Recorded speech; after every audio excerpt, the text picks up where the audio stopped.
थोड़ा सुनना है, क्योंकि नारा वो नहीं है जो एकम विद्यार्थी कार्यकर्ता पता ही लगा देते हैं। मैं महाराष्ट्र से, मेरा केंद्र है, हम महाराष्ट्र में मराठी में वो नारा लगाते हैं, सभी कार्यकर्ता लगाते हैं, इसलिए जो मराठी जानते हैं उनको आसानी से आ जाएगा। परंतु शब्द बहुत सामान्य है तो हम सभी में से कोई भी बोल सकता है।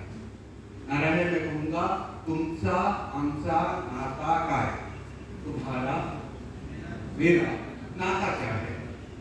ठीक है, हम कहेंगे जय भीम जय शिवराय। ठीक है, तुमचा आमचा नाता काय, जय भीम जय शिवाय, तुमचा आमचा नाता काय, जय भीम जय शिवाय, तुमचा आमचा नाता काय, जय भीम जय शिवाय। वंदनीय छात्र शक्ति, अखिल भारतीय विद्यार्थी परिषद के जवाहरलाल नेहरू विश्वविद्यालय इकाई के इस इकाई सम्मेलन, एक तरह से कहे हमारे इस विश्वविद्यालय परिसर में अखिल भारतीय विद्यार्थी परिषद इस नाम के राष्ट्रीय विचार के संगठन की एक परिसर अधिवेशन का स्वरूप में हम यहाँ इकट्ठे हुए। मंच पर उपस्थित अखिल भारतीय विद्यार्थी परिषद के जवाहरलाल नेहरू विश्वविद्यालय इकाई के नवनिर्वाचित अध्यक्ष मित्र राजेश्वर कांत दुबे जी, विश्वविद्यालय की इकाई की हमारी मंत्री बहन शिखा स्वराज जी, यहाँ अग्रिम पंक्ति में बैठे हुए विद्यार्थी परिषद के पदाधिकारीगण, प्रदेश के हमारे अध्यक्ष आदरणीय तपन सर, राष्ट्रीय कार्यकारी परिषद के सम्माननीय सदस्य प्रोफेसर राजीव सिजेरिया जी, पूर्व में राष्ट्रीय कार्यकारी की सदस्य रही वंदना दीदी, अपने क्षेत्र के क्षेत्रीय मंत्री श्रीमान आनंद जी, यहाँ उपस्थित अपने प्रांत के संगठन मंत्री राम जी, सह संगठन मंत्री विपिन जी, प्रदेश मंत्री हर्ष जी। श्रृंखला कहूँ तो विद्यार्थी परिषद के लिए इस परिसर से निकल करके कार्य करने वाले कार्यकर्ताओं की श्रृंखला अधिक है और उन्होंने विद्यार्थी परिषद के राष्ट्रीय मंचों पर उसको सुशोभित किया है। ऐसे सभी कार्यकर्ता वृंद, पूरे परिसर के अलग अलग सेंटर्स, स्कूल से आई छात्र शक्ति, विद्यार्थी परिषद के कार्यकर्ता बंधु भगिनी, सबसे पहले आप सभी को पिछले कल बाबा साहब भीमराव अंबेडकर उनकी 134वीं जयंती हम सभी ने मनाई। उसके लिए आप सभी की तरफ से, मेरी ओर से, हम सभी की ओर से एक विनम्र अभिवादन। हम सभी के मनों में जिसे एक राष्ट्रीय तत्व की बात हम करते हैं, जिस लोकतांत्रिक व्यवस्था की बात करते हैं, जिस समरसता न्याय की बात हम करते हैं, सर्वस्पर्शिता की बात करते हैं, उसको अगर पहले उसका अक्षर ज्ञान किसी ने लिखा, उसको श्री गणेश किसी ने किया, तो भारत के संविधान के अंदर उसको लिपिबद्ध करने का कार्य उस बाबा साहब भीमराव रामजी आंबेडकर ने किया। उनके बारे में अलग अलग उपमाएं दी जाती हैं। वो उपमाएं हम जैसे highest institution of scholarship Jawaharlal Nehru विश्वविद्यालय में हम हैं। आप संदर्भ देखेंगे, कई ऑब्जर्वेटिव पॉइंट भी है कि जिस हाईएस्ट स्कॉलर्स की बात मैं कर रहा हूँ, वो जिस कंटेक्स्ट में कर रहा हूँ, जिस विश्वविद्यालय के नाम से कर रहा हूँ, उनके साथ उनका द्वंद्व भी रहा। कोलंबिया और लंदन स्कूल ऑफ इकोनॉमिक्स को पढ़ने के साथ केवल इकोनॉमिक्स ही नहीं, इकोनॉमिक्स के साथ डिसिप्लिन्स में उनकी महारत थी, जिसको छुआ उसके अंदर गहराई तक पहुंचते। जब लॉ पढ़ा तो लॉ पढ़ने करके सिर्फ बैरिस्टर नहीं बने, कुछ केसेस लड़ने के लिए नहीं गए। उस लॉ को इतने पिनाकल पर प्रैक्टिस किया कि देश का कॉन्स्टिट्यूशन प्राप्त करने की जिम्मेदारी उनके ऊपर है। मुझे बताइए, दुनिया में आज 8 लगातार बिलियंस ऑफ पॉपुलेशन है, कितने लोग लॉ को पढ़ते होंगे? इससे पहले कितने लोगों ने पढ़ा होगा?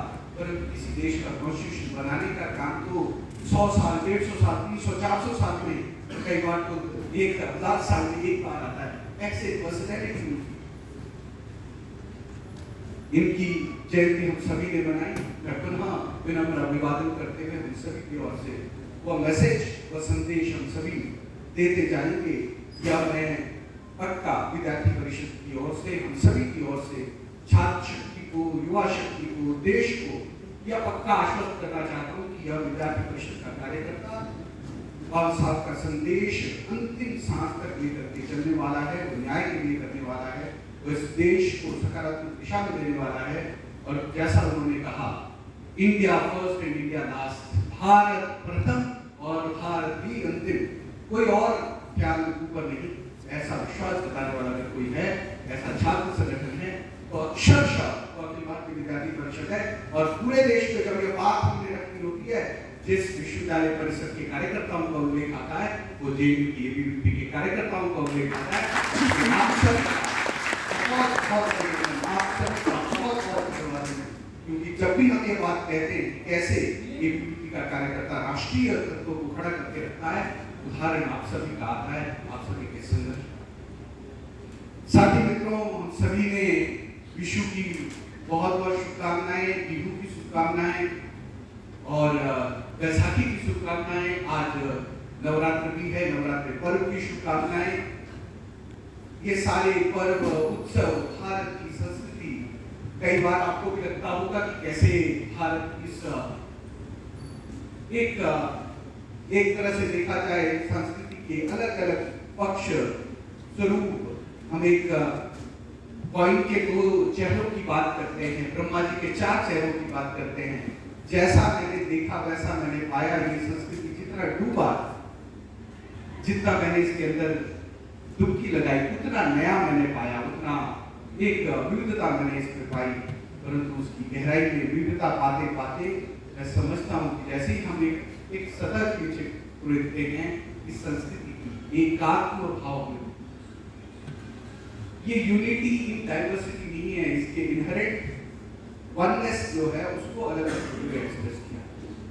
फिलॉसफी में इसी की गहराई में हमने कहा कि मैं वन हूँ, मुझे अच्छा लगेगा कि मैं ये बहुत हो जाऊं ताकि मैं उस वननेस को थॉरली एक्सप्रेस कर पाऊं, उसकी अलग अलग स्वरूपों में देखूं। यही शाश्वत सत्य हमारे वाङ्मयों में, अलग अलग भाषाओं में आया। तो यह है जिसको हम अलग अलग स्वरूपों में मानते हैं। एक तरह से देखिए कि उत्सव आते हैं, नववर्ष मनाने का अलग अलग कालखंड आता है। उस प्रदेश में, उस क्षेत्र में जब रबी खरीफ की फसल आती है, फसल आने के पश्चात सब लोग उसको अपने समाज में ऐसी परिस्थिति बनती है कि धंधार्थ की संपन्नता होती है, तो उसके अनुसार वो अपने जीवन को नए तरीके से अगले वर्ष का विचार करता है। ऐसे करके अपनी संपन्नता, ऐसे करके अपने उत्सवों की परंपरा सीखती है। हमारा देश जिस परंपरा को मानता है उसमें ये अलग अलग अंतर है। हमारे दिन को देखने का तरीका, तिथि निकालने का तरीका, वर्ष निकालने का तरीका जितना विभिन्न है। अब हम ही यहाँ बैठे हुए बंधु, किसी ने नववर्ष अभी 7 दिन पहले एक दूसरे को कहा, मेरे गुजराती बंधु हैं, डॉक्टर साहब यहाँ पर बैठे होंगे कहीं पीछे, तो मैं भी गुजरात में रहा हूँ, तो दीपावली के अगले दिन हम नववर्ष बताते हैं और हैप्पी न्यू ईयर बोलते हैं। कई बार मैं छोटा था, मैं सोचता था कि दीपावली के साथ सारे actor actresses happy Diwali and happy new year क्यों बोलते हैं। और जब मैं गुजरात गया तो मालूम पड़ा है कि happy Diwali and happy new year इतनी जल्दी क्यों बोल देते हैं। तो ध्यान में आया, यह जो हम गुजरात में नववर्ष मनाते हैं उसका और अलग अलग स्वरूपों में अलग अलग नववर्ष मनाने की अपनी परंपरा, उसके अंदर जो एक प्रभाव विश्व की इकोनॉमी के अंदर हमने देखा है। आप सोचिए कि ब्रिटिशर्स आए, ब्रिटिशर्स गए, पर फाइनेंशियल ईयर के अप्रैल में शुरू होता है, तो उसमें से impact of the trading capacity of Bharat. We settled our accounts in Chaitra Masudi. Falgun we ended and checked it. We started the fresh papers. Gujarat में वो काम लक्ष्मी पूजा के दिन किया जाता और अगले दिन से नई बुक्स और अकाउंट शुरू किया जाता है। तो इसका इतना बड़ा इम्पैक्ट था कि पूरी दुनिया उसी के साथ चलती थी और वैसे ही पूरी की पूरी प्रैक्टिसेस थी और वो इम्पैक्ट कहीं ना कहीं दिखता है। कुछ दिनों पूर्व मैं एक डॉक्यूमेंट्री देख रहा था, आप सभी ने अवश्य देखी होगी, उनकी जिस परिसर में मैं हूँ, मेरी अपेक्षा है कि बातचीत करने के साथ साथ आप सभी उसको जहाँ पर पहुँचेंगे वहाँ तक चर्चा को ला पाएंगे। मैं प्राच्यों की एक वीडियो देख रहा था, वीडियो में बहुत साधारण सा प्रश्न पूछा गया। मेरे मन में बहुत पहले एक प्रश्न आता था। मैं विज्ञान भारती के संगठन मंत्री उस समय में बड़ा दुखद घटना है कि वे अब नहीं है। श्रीमान जयंत सहस्त्रबुद्धे जी को मिला, एक बैठक में बातचीत हो रही थी। मैं 2-3 लोगों से, प्रमुख लोगों को बातचीत कर रहा था। मैंने ऐसे ही पूछा कि चलिए, हमें मालूम है कि दुनिया भर में कैलेंडर्स है, ईयर्स हैं, युगांत होता है वह अलग नंबर है, विक्रमी संवत अलग नंबर है, हिजरी कैलेंडर अलग है, ग्रेगोरियन कैलेंडर अलग है, सबके ईयर्स अलग है, सबके कैलेंडर्स अलग, ईयर अलग अलग है। तो ईयर अलग अलग होता है कि जब काउंट किया और उसके बाद ईयर गिने जाते हैं। फिर बात आई मंथ्स की, 12 महीने हैं तो 12 महीनों के नाम अलग अलग है, 12 महीनों का प्रकार अलग है, और कई सौर मास है, कई चंद्रमा के तौर पर मास की गिनती होती है, और उसी के अंतर के कारण किसी न किसी फॉर्मेट में अंतर आता ही है। सभी महीने बराबर नहीं है, और अलग अलग संस्कृतियों में कैलेंडर्स को, सौर मास को मापने का और चंद्रमास को मापने का तरीका अलग है। परंतु कोई ऐसी संस्कृति नहीं मिल रही आज के समय में, वैश्विक दृष्टि से जब हम देखते हैं, जहां 7 दिन, ये 7 अलग अलग देवताओं को प्रतीक नहीं करते, और जिस देवता को जिस दिन हम आइडेंटिफाई करते हैं अक्रॉस सिविलाइजेशन को सेम देवता है। संडे को हम रवि की ही पूजा करते हैं, सन गॉड। संडे को कोई मंगल की पूजा नहीं करता किसी और कल्चर में। वेडनेसडे को बुध ग्रह की ही पूजा होती है, गुरुवार को, वीरवार को, पर पूजा उसी जुपिटर की होगी। इसका कोई कंफ्यूजन नहीं है दुनिया में, माइंड कोई कंफ्यूजन नहीं रखते। ऐसा हुआ कैसे करती है? अब चर्च आया भारत में, स्पेनिश आए, पोर्चुगीज आए, ब्रिटिशर्स आए, आप बोल दीजिए कि थोड़ा और पहले जाए तो सीरियन क्रिश्चियंस आए। उन्होंने अपने साथ कुछ कैलेंडर आया होगा, उसको भी आप देख लीजिए तो ध्यान में आएगा कि ये इंटरप्रिटेशन वैसी नहीं है। यानी उनके द्वारा ग्रेगोरियन कैलेंडर आया, बाद में ग्रेगोरियन कैलेंडर 1582 में सेटल होता है, 10 दिन की एक जंप लगती है, 5 अक्टूबर से 15 अक्टूबर के बीच की कोई डेट नहीं है, हम सभी ने पढ़ा है। तो ये जब तक जाती है वो सेटल करते हैं, क्योंकि ईस्टर को देख करके, जिस दिन वो ईस्टर वेटिकन के अंदर जहां पर उसकी लाइट की रेस पहुंचनी चाहिए थी, वो कई दिनों से, कई सालों से वहां पहुंच नहीं रही थी, उसमें कई दिन लग रहे थे, और उसको देख करके उस समय के वो परेशान होते कि this is not settling, it is getting delayed. और उन्होंने एक बार में ही पेपर नोटिस निकालते हैं, और 5 अक्टूबर को ऊपर पेपर नोटिस 6 महीने पहले निकल गया कि 5 अक्टूबर से अगली डेट सीधा 16 रहेगी, निकल गया पेपर नोटिस, और वो ग्रेगोरियन कैलेंडर सेटल किया गया उसके नाम से। ये सारी सेटलमेंट की, ये सारी सेटलमेंट होती है, हमें मालूम पड़ता है किस तरह के उद्देश्य। परंतु ये देश का कहां से हुआ, ये कैसे गए, ये कैसे बने, किसने बनाए? तो जब मैं ये चर्चा कर रहा था, मैं नेपाल जाना हुआ, और नेपाल में और संस्कृत एक्सपर्ट, मैंने उनसे पूछा कैसे बने, उन्होंने मुझे बताया। उनका कहना था संस्कृत की शुरुआत में पहला दिन वो सोमवार था, उन्होंने कहा। परंतु जयंत सहस्त्रबुद्धे जी ने कहा कि इसका पूरा का पूरी डिटेल्स ये आर्यभट्ट जी ने आर्यभट्ट में दी है, सूर्य सिद्धांत के अंदर की गई है, और बाद में प्राच्य ने एक वीडियो किया है, मैं आप सभी से निवेदन करूंगा आप उसको जरूर देखें। यानी भारत के अंदर वो चर्चा पहले से थी, जिसके अंदर हमने ये सारे शब्दों की व्याख्या के ऊपर काम किया, और उसके आधार पर हमने बताया कि एक मैट्रिक्स बना करके शनि से शुरू होते हुए अलग अलग ग्रहों की गति को हमने एक मैट्रिक्स सिस्टम में डाल करके फिर जाकर के हमने दिनपति बनाया। यानी हर दिन का एक प्रथम ग्रह उस दिन का दिनपति कहलाता है, उसके आधार पर ये दिन बने हैं। It has not arisen out of a simple sequence. अब सोचिए कि उसमें ग्रहों के तौर पे चंद्रमी ग्रह रखा गया, तो उसके आधार पर ये सिविलाइजेशन के अंदर ये कन्वर्सेशन होती है। तो ऐसे करके ये दिन बने, ऐसे करके उसके नाम बने, कभी चर्चा होती है। मैंने विद्यार्थियों को बातचीत करते हुए पूछा ये तिथि कैसे तय होती है और किस दिन तिथि का लोप होता है, ये भी कन्वर्सेशन है। आज हम नवरात्रों के 9 दिनों को मनाते हैं तो किसी दिन 2 नवरात्रि करके भी आ सकते हैं, कच्चा खा लेंगे हम।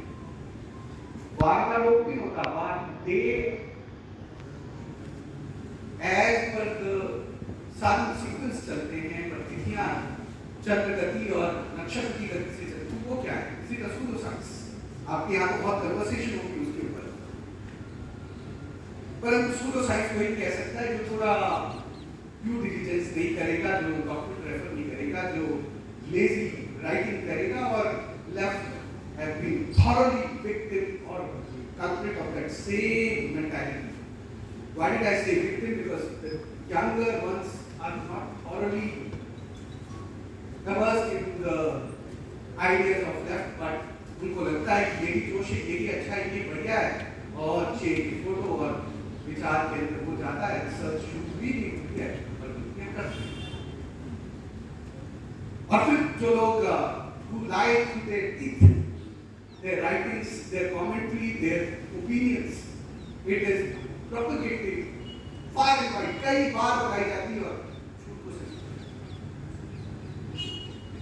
आप सोचिए कि हमारे सामने दुनिया में आज चिंता अमेरिका को ये हो रही है कि उसके बॉर्डर्स पर लोग बढ़े जा रहे हैं, उसके सामने प्रश्न चिन्ह है कि कौन उनका वोटर है, कौन उनका सिटीजन है, किसको वो वोट करेंगे, कौन उनके वोट की अनुमति देगा। और वहां पर जैसा भारत में इलेक्शन कमीशन है जिसके सामने सब लोग ट्वीट करते हैं, वहां इलेक्शन कमीशन वहां तो जो चाहे इलेक्टोरल रोल के बारे में आइडेंटिटी कार्ड भी देना चाहते हैं, क्योंकि आइडेंटिटी कार्ड दिखाएंगे तो पता चलेगा कि ये सिटीजन नहीं है, बल्कि वोट डालना चाहते हैं। वोटर में जो आए उसके प्रश्न चिन्ह है कि कितने वो बाय पोस्ट में लाएंगे। तो ये दुनिया भर की कन्वर्सेशन है और इनको डिफेंड करने का काम जो करते हैं वो हमारे सामने हमारे कैंपस में भी उनकी चर्चाएं हैं। मित्रों, विकास जी ने अपने प्राथमिक उद्बोधन में अपने इकाई के निवर्तमान मंत्री उन्होंने 1991 का उल्लेख किया।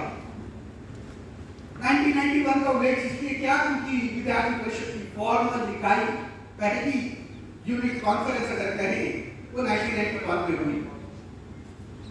एक तरह से 1991 से अब 34 साल विद्यार्थी परिषद की एक हर वर्ष तार्किक इकाई का सम्मेलन के साथ इस यात्रा में पहुंचे।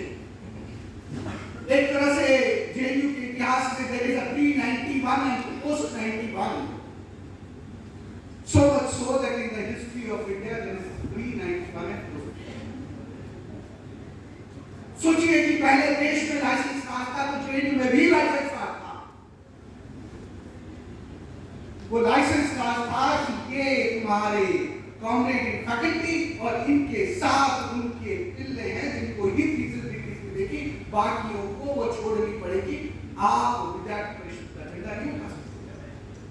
आपने कई कार्यक्रमों की छोड़नी पड़ेगी, ये उनके साथ घटना हुई है। जरूर वो चिल्लाएंगे, कैपिटलिस्ट आए, लिबरलाइजेशन हुई, परंतु आपने जो दंश जो इस कैंपस के अंदर दिखा था उसके बारे में प्रश्न कौन करेगा? डेमोक्रेसी की बातचीत कैंपस में होती कब थी? चर्चाएं कहां हो पाती थी? 4 लोग झुंझुना देकर के एक रंग के डिफरेंट शेड्स के साथ चर्चा करते थे, उसको डेमोक्रेसी कहोगे? तेरा लाल मेरा लाल, उसकी चर्चा में ही डेमोक्रेसी दिखती थी। आज फिट आ गई। पूरे विद्योर में रेड ही सबसे गलत होता है, corner, and you have been thoroughly cornered this year।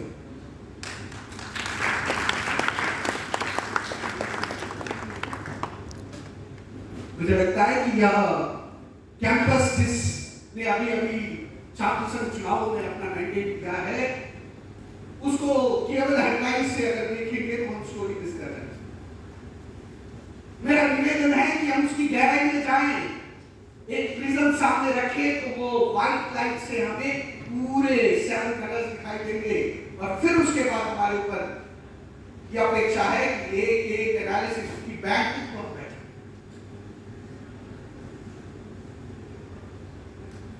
इनकी पॉलिटिक्स जिन जिन डिपार्टमेंट में होती थी, जो उनका सिटाडेल्स थे, उन सिटाडेल के अंदर पहली बार 50 स्टूडेंट बीच में से उतरते हैं, प्रश्न करते हैं। जीबीएम ने किसी ने पहले नहीं देखा। एक तरह से कहा जाए तो post corona has been a shock for the grandmothers and grandfathers comrades in the faculty. अब सोचिए कितनी बड़ी हॉटलाइन से कॉल किया गया होगा, कितनी शेड्स को कहा होगा कि यू नीड टू मच,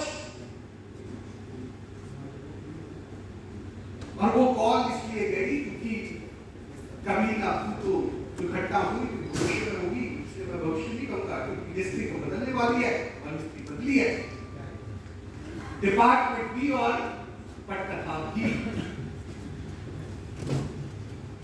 इसलिए मैं आप सभी कार्यकर्ताओं के लिए उस जिजीविषा को मैं अभिनंदन करना चाहता हूं, जहां आप सभी ने एक एक डिपार्टमेंट के अंदर अपनी बात को रखी, एक एक सेंटर के अंदर बात रखी, एक एक स्कूल के अंदर अपना कार्यकर्ता करा रहा है।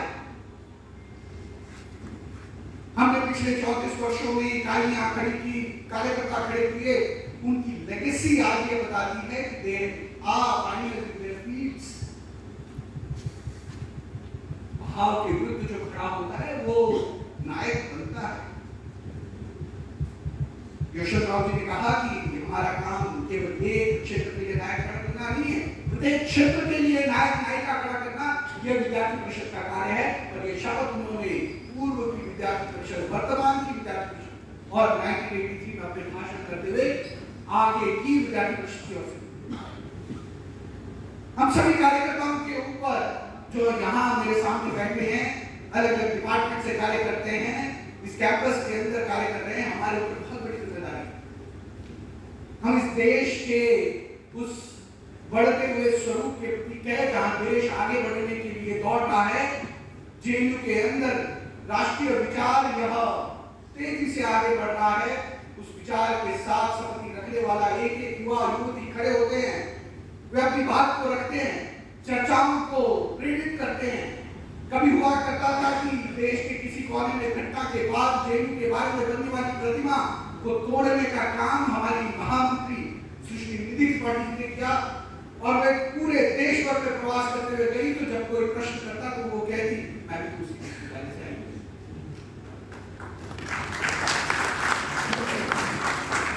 ये आप लोगों के बीच में से उन्हीं कार्यकर्ताओं का ही सच मैं कह रहा हूं, जिन्होंने पिछले 34 साल में कार्य किया। उन्होंने देश के अंदर जेएनयू की ओपिनियन को सकारात्मक दिशा में ले जाने का कार्य किया। कई बार हमें प्रश्न करता है, बोलता है, आरोप लगाता है कि जेएनयू की बदनामी करने का कार्य इन अखिल भारतीय विद्यार्थी परिषद वालों ने किया। सच्चाई ये है कि जिसने पूरा मंचन पूरा टीवी और स्क्रीन के सामने किया, कोई प्रवासी आएगा यहाँ देखता था कि किस तरह की परिस्थिति आपने की, कैसे कैसे कृत्य सड़क के किनारे आपने किए, और आज उसका ही ट्रॉफी आपको अलग अलग राजनीतिक दल देने के लिए चले हुए हैं। ऐसी परिस्थितियां लोगों ने जानी है, देखी है। इतनी बड़ा कार्य, इस सभी को सामने लाने का कार्य पिछले कई वर्षों में विद्यार्थी परिषद इकाई ने किया है। बहुत बड़ी जिम्मेदारी वर्तमान इकाई के ऊपर आई थी, जिसकी घोषणा थोड़ी देर बाद इसी मंच से होने वाली। मित्रों, मैं एक अनुभव आपके बीच में रखना चाहता हूं। अनुभव केवल इतना है कि जिस तरह यहाँ बैठे हुए कार्यकर्ता विश्वविद्यालय परिषद के कार्यकर्ता रहे, मैं स्वयं भी विश्वविद्यालय कैंपस का कार्यकर्ता रहा। कैंपस का कार्यकर्ता रहना मायने 24/7 आप कैंपस की लाइफ के साथ अटैच रहेंगे। पर्चा बनाना, पोस्टर लगाना, कैंपस में कैंपेन करना, कोई भी दिन संडे भी ऑफ डे नहीं होता। There is no vacations on campus, there is no holiday. दो कार्यकर्ता पूर्णकालिक भूमिका में नहीं रहते। कोई एक विस्तारक संगठन मंत्री पूर्णकालिक नहीं है, अध्यक्ष और मंत्री भी पूर्णकालिक की तरह कार्य करना पड़ता है, और वही कैंपस इकाई कहलाई जाती है। उसी के लिए सम्मान किया जाता है जिसके कम से कम 10 से 12 कार्यकर्ता पूर्णकालिक जैसे एक्टिविज्म में मानते हैं और उनका जीवन उस एक्टिविज्म के साथ प्रेरित है। आप कार्य कर रहे हैं, एक्टिविज्म कर रहे हैं, पढ़ाई के साथ करते करते उसको प्रायोरिटी के साथ करने वाला संगठन विद्यार्थी परिषद। आप देखते हैं कि एकेडमिक लीडिंग अपने अपने सब्जेक्ट डिसिप्लिन में कार्य करने वाली विद्यार्थी परिषद के यही कार्यकर्ता समाज क्षेत्र में हर एक स्थान पर पहुंचे। कोई बड़े बड़े इंडस्ट्री ऑर्गेनाइजेशन के वाइस प्रेसिडेंट हैं, कोई सीनियर प्रोफेसर रिसर्चर्स हैं, कोई सामाजिक क्षेत्र में है तो अभी एक्टिविज्म में सुदूर पूर्वोत्तर में कार्य कर रहे हैं, कोई दुनिया के दूसरे कोने में इंडस्ट्रीज के लीडर्स हैं, कोई सामाजिक क्षेत्र में राजनीतिक क्षेत्र में उतरे हैं, तो गहरे अलग अलग विषयों के ज्ञाता हुए हैं, कोई शिक्षक हैं तो कौन एकेडमिक इंस्टीट्यूशन ऐसा है जहां पर विद्यार्थी कार्य करता है, रिसर्चर्स। मित्रों, यह एक्टिविस्ट की खासियत है कि अगर वो संगठन के लिए समय निकालता है तो अपने अध्ययन को भी वह चिंता के साथ, उसकी योजना के साथ वह अध्ययन करता है और पूरे वर्ष भर की योजना, अध्ययन की योजना, कार्य की योजना उसी लगन के साथ करता है जिसके साथ कोई दिया गया कार्यक्रम, कोई योजना, कोई लक्ष्य है। सामूहिकता जेएनयू की एसेंस है। इसी कार्य के अंदर कार्य करते करते विद्यार्थी परिषद का कार्यकर्ता चर्चा करते करते रात के 3 बजे चाय पीने के लिए जब तक बैठक चलती रहेगी, निर्णय नहीं होगा। यह पद्धति विद्यार्थी परिषद की टोली ने मेरे प्रवास में मुझे भी अनुभव में आई। एक अच्छे परिसर यूनिट का यह सबसे बड़ा हाईलाइट है। अनामिकता, यानी हम में से केवल चंद कार्यकर्ता हैं जो मंच पर बैठेंगे, चंद कार्यकर्ता हैं जो छात्र संघ का चुनाव लड़ेंगे, चंद कार्यकर्ता हैं जिनको कोई रिस्पॉन्सिबिलिटी मिलेगी, परंतु अखिल भारतीय विद्यार्थी परिषद का कार्यकर्ता कहलाने की जो महती जिम्मेदारी है हम सभी वह कार्यकर्ता आज इस जिम्मेदारी में है तो यहाँ से उठकर के आज पीछे पंक्ति में बैठा है। वो इंतजार कर रहा है कि नए अध्यक्ष उसके लिए कोई दायित्व निश्चित करेंगे और वो सामान्य कार्यकर्ता के तौर पे कैंपस में वैसे घूमेगा जैसे कभी वो पहले सेमेस्टर में पहले ईयर में आया था। अवश्य ही 2 कार्यकर्ता 3 कार्यकर्ता ऐसे जिनको राष्ट्रीय स्तर पर जिम्मेदारी है। कोई सोशल मीडिया को संभालता है, कोई मीडिया को संभालता है, कोई सेंट्रल यूनिवर्सिटी के कार्य का कोऑर्डिनेटर है, कोई शोध कार्य का कोऑर्डिनेटर है, परंतु कैंपस में अध्यक्ष जी की सूचना के ऊपर एक विद्यार्थी कार्यकर्ता के तौर पर है। किसी को आज सुबह तक दायित्व था, वो अंतिम पंक्ति में बैठा है, उसको क्या दायित्व मिलेगा, क्या काम मिलेगा, ये अनामिकता है। कई कार्यकर्ताओं को चुनाव लड़ पाए, कईयों के नाम की चर्चा हुई, बार-बार चर्चा हुई, उनको चुनाव नहीं लड़ाया गया, पर फिर भी वो कार्यकर्ता है, वो कार्य कर रहे हैं। छोटी सी जिम्मेदारी मिलती है परंतु उस अनामिक भाव से वो कार्यकर्ता काम कर रहा है। हमारा यश इसमें है कि जिस भाव राष्ट्रीय तत्व को लेकर के हम काम कर रहे हैं उसका यशोगान परिसर में हो रहा है, वह आगे बढ़ रहा है। यही हमारे लिए एक तत्व की दृष्टि से दिशा है। पारस्परिकता कितनी, अनौपचारिकता कितनी, स्नेह, क्यों ना छोटे छोटे स्नेह के स्माइल से एक दूसरे को देखने पर से क्या निर्णय, क्या चर्चा, क्या दिशा, यह कैंपस का कार्यकर्ता स्वतः सीखता है। हम पारस्परिकता सिखाने के लिए उदाहरण बताने का प्रयास करते हैं। कैंपस का कार्यकर्ता, परिषद की इकाई का कार्यकर्ता वह सीखता है, वो बार बार बैठक में बैठते बैठते उसका कार्यकर्ता का निर्माण उन्हीं बैठकों के अंदर से। कई जनरेशन निकल गई कार्यकर्ताओं की, उन्होंने सिर्फ इतना किया विद्यार्थी परिषद के लिए कि वो पर्चा लिखा करते थे और उसके सिवा अधिक काम नहीं करते। आज अलग अलग समाज क्षेत्र के संगठन के साथ कार्य। कई कार्यकर्ता कई बार हम सभी से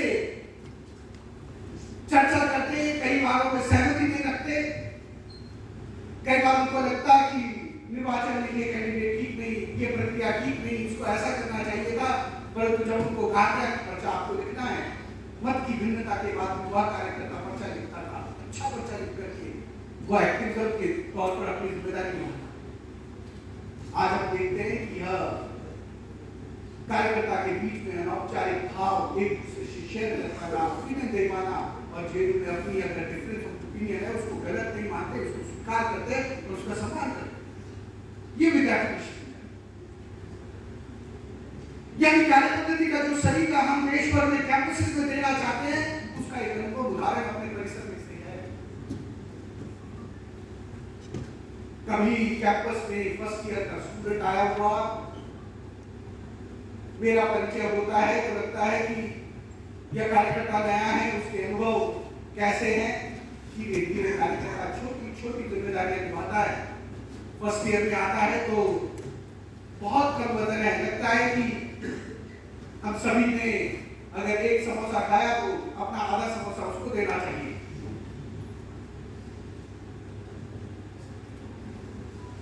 आपको फिट हो गया है तो मैं अधिक नहीं बोलूंगा। हमारा अनुभव में एक एक वर्ष में कार्य करते करते कार्यकर्ता सीखता है, आगे बढ़ता है, अनुभव अर्जित करता है। उस अनुभव के आधार पर वह हमारे कैंपस का नेतृत्व का स्थान करता है। विद्यार्थी परिषद में कोई रेफरेंस नहीं चलता कि वो कोई बड़ा नाम लेकर के आया है, किसी राजा की राजकुमारी बेटी है, इसलिए उसको हम टिकट देके उसको बनाएंगे। यहाँ नहीं होता है, ये तो लेफ्ट की ऑर्गेनाइजेशन होता है। वहां पर पिता मेंबर ऑफ पार्लियामेंट है, वो जनरल सेक्रेटरी, उसकी बेटी को टिकट मिलेगा, ना केवल एक यूनिवर्सिटी में, दूसरे में भी उसको नेत्री बनाया जाए। हमारे संगठन में तो एक नेतृत्व के गुणों को देख करके माता पिता सोचते हैं कि ऐसी गुणी बिटिया हमें मिली है, हमारा बिटिया का नाम उसके नाम पे होना चाहिए। रक्त का कोई संबंध नहीं, अवश्य गुणों को सम्मान करने का स्मरण है, इसलिए हमारी बेटी का नाम स्वराज।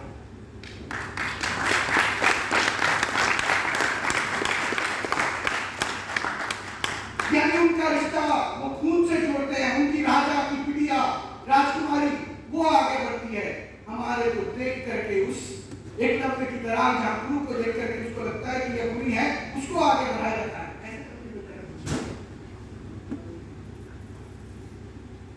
इसलिए मित्रों, यह विद्यार्थी परिषद का एक एक कार्यकर्ता यहाँ का लीडर है। यहाँ का अध्यक्ष राजेश्वर नहीं, यहाँ के अध्यक्ष हम हैं। यहाँ की सेक्रेटरी शिखा स्वराज जी, यहाँ की सेक्रेटरी हम सभी। अगर यह भाव लेकर के हम चलेंगे और कार्यकारिणी घोषणा करेंगे, उस कार्यकारिणी में अवश्य कोई अलग अलग नामों के लोग होंगे, पर वो हम हैं, हम ही अध्यक्ष है, हम ही मंत्री है। ये भाव के साथ इकाई चलेगी तो यह इकाई उस भाव को, उस विचार को पुष्ट करेगी। एक जीत से ही अंत नहीं होगा इस परिषद में, बारंबार इस परिषद के अंदर जीत करके जो राष्ट्र खड़ा करना है, उसके लिए जो नेतृत्व चाहिए, वो नेतृत्व खड़ा करने का कार्य हम करेंगे। यही विचार देते हुए यह इकाई आगे